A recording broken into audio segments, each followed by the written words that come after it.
ವಿವಿಧ ಬೇಡಿಕೆಗಳ ಈಡೇರಿಕೆಗೆ ಒತ್ತಾಯಿಸಿ ಸಿಎಂಗೆ ಮನವಿ. ಚಾಮರಾಜನಗರ ಬಜೆಟ್ನಲ್ಲಿ ಎಸ್ಸಿ ಎಸ್ಟಿ ಸಮುದಾಯಕ್ಕೆ ಜನಸಂಖ್ಯೆಯ ಆಧಾರದ ಮೇಲೆ ಕಟ್ಟುನಿಟ್ಟಾಗಿ ಶೇಕಡಾ 24.1 ಅನುದಾನವನ್ನು ಮೀಸಲಿಡಬೇಕು ಎಂದು ಒತ್ತಾಯಿಸಿ ಕರ್ನಾಟಕ ರಾಜ್ಯ ದಲಿತ ಸಂಘರ್ಷ ಸಮಿತಿ ಜಿಲ್ಲಾ ಶಾಖೆ ವತಿಯಿಂದ ನಗರದ ಜಿಲ್ಲಾಡಳಿತ ಭವನದ ಮುಂಭಾಗದಲ್ಲಿ ಹೆಚ್ಚುವರಿ ಜಿಲ್ಲಾಧಿಕಾರಿ ಜವರೇಗೌಡ ಅವರ ಮುಖಾಂತರ ಮುಖ್ಯಮಂತ್ರಿ ಸಿದ್ದರಾಮಯ್ಯ ಅವರಿಗೆ ಮನವಿ ಸಲ್ಲಿಸಲಾಯಿತು.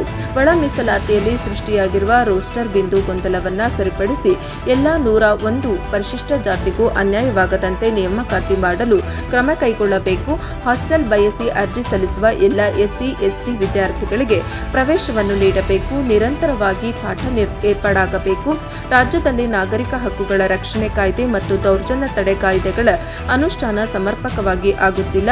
ಅಪರಾಧಗಳ ಪತ್ತೆ ಮತ್ತು ವಿಚಾರ ಸರಿಯಾಗಿ ನಡೆದು ರಕ್ಷಣೆಯಾಗುವ ಪ್ರಮಾಣ ಸರಿಯಾಗಿ ಆಗುವಂತೆ ನಿಗಾ ವಹಿಸಲು ಪ್ರತ್ಯೇಕ ಸಮಿತಿಯನ್ನು ಸ್ಥಾಪಿಸಬೇಕು. ಪ್ರತಿ ಗ್ರಾಮದಲ್ಲಿ ದಲಿತರಿಗೆ ಸ್ಮಶಾನ ಭೂಮಿಯನ್ನು ಕಡ್ಡಾಯವಾಗಿ ಮೀಸಲಿರಿಸಬೇಕು.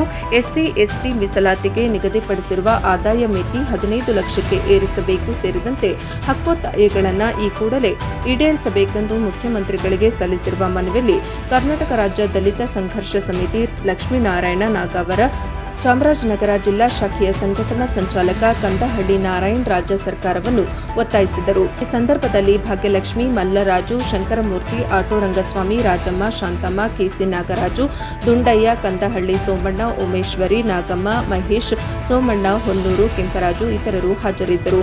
ವರದಿ ಹೊಮ್ಮನಂಜುಂಡ ನಾಯಕ, ಪ್ರಜಾಪವ ಟಿವಿ, ಚಾಮರಾಜನಗರ.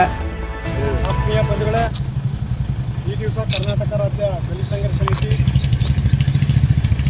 ಲಕ್ಷ್ಮೀನಾರಾಯಣ ನಾಗವರ ಸ್ಥಾಪಿತ ಸಂಘಟನೆ ವತಿಯಿಂದ ಇಡೀ ರಾಜ್ಯಾದ್ಯಂತ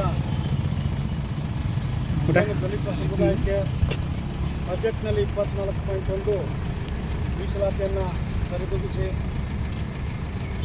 ನ್ಯಾಯ ಒದಗಿಸಬೇಕು ಅಂತೇಳಿ ಇವತ್ತು ನಾವು ಕರ್ನಾಟಕ ರಾಜ್ಯ ದಲಿತ ಸಂಘರ್ಷ ಸಮಿತಿ ರಾಜ್ಯಾದ್ಯಂತ ಪ್ರತಿಭಟನೆ ಜಿಲ್ಲಾ ಕೇಂದ್ರಗಳಲ್ಲಿ ಪ್ರತಿಭಟನೆಯನ್ನು ನಡೆಸಿ ಜಿಲ್ಲಾಧಿಕಾರಿಗಳ ಮೂಲಕ ಸರ್ಕಾರಕ್ಕೆ ಮನವಿಯನ್ನು ಸಲ್ಲಿಸ್ತಾ ಇದ್ದೀವಿ. ಈ ಮನವಿಯನ್ನು ಮಾನ್ಯ ADC